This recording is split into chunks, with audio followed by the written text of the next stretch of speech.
You step off the plane in Bangkok, and you're immediately hit with the noise and speed of the city. You walk up to a street stall where a vendor is aggressively tossing noodles in a flaming wok, slinging plates to locals in a blur of rapid-fire Thai and crumpled baht. And then it's your turn. You point at the pad kra pao, hold up one finger, and say in English, "One, please." The vendor looks at you. You look at her. You both smile politely for 3 agonizing seconds of silence. You eventually get your food, but you feel exactly like what you are, a tourist who has no idea what he's doing. Bangkok teaches you something fast. The city does not have a language problem. You do. And the solution isn't finding more people who speak English. It's learning enough Thai to cross the gap. Relying on English is path A, the tourist trap. You point, speak English, and get a cold transaction. Path B is the local loop. Using a targeted Thai phrase and politeness particle generates immediate social goodwill and a warm interaction. Closing this gap is the single most effective upgrade you can make to your trip. But Thai is tonal, script-based, and unlike any European language. If you try to learn it all in the 2 weeks before your flight, you'll learn nothing useful. You have to treat your limited prep time as a budget. Traditional language courses focus on formal grammar used in government offices.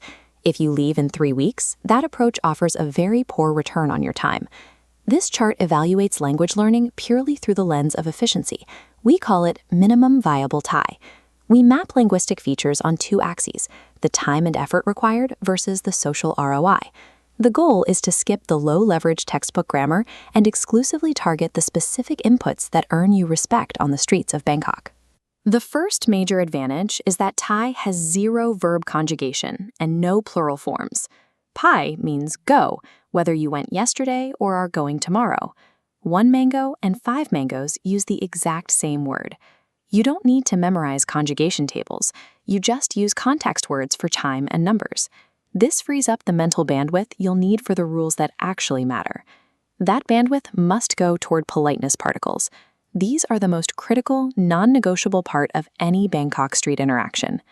Every polite Thai sentence ends with a gendered particle, krap for male speakers, and ka for female speakers. Think of them as the period at the end of every sentence. If you skip these when ordering a coffee or taking a taxi, you sound abrupt.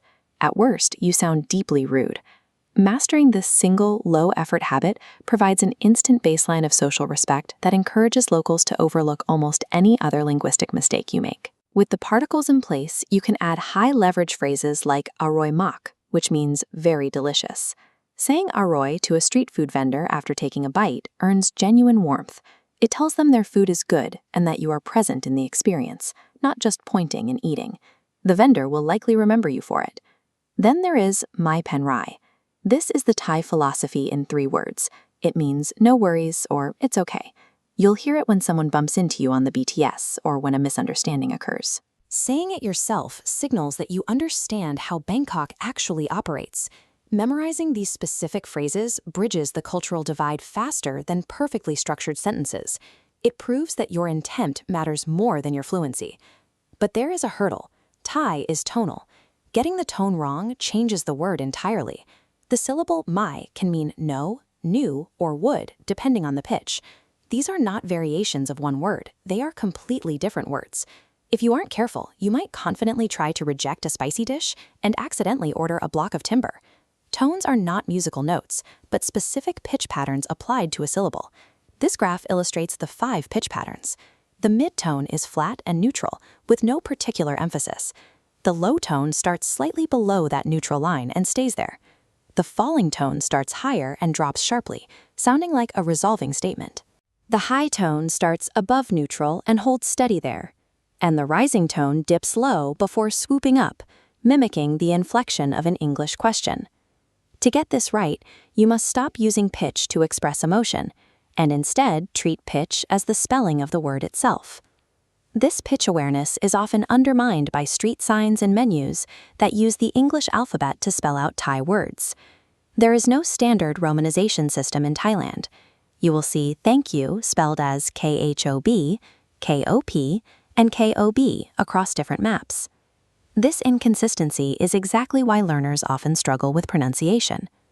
The Thai script has 44 consonants and 15 vowels, and while it looks overwhelming, it is phonetically consistent.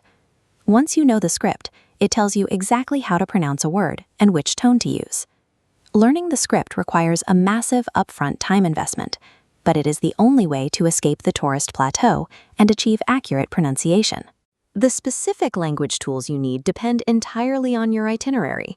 For the 3-day tourist, skip the alphabet entirely. Memorize the greetings, learn thank you, and strictly use your politeness particles. This minimalistic approach earns a level of warmth and appreciation from locals that most visitors never experience.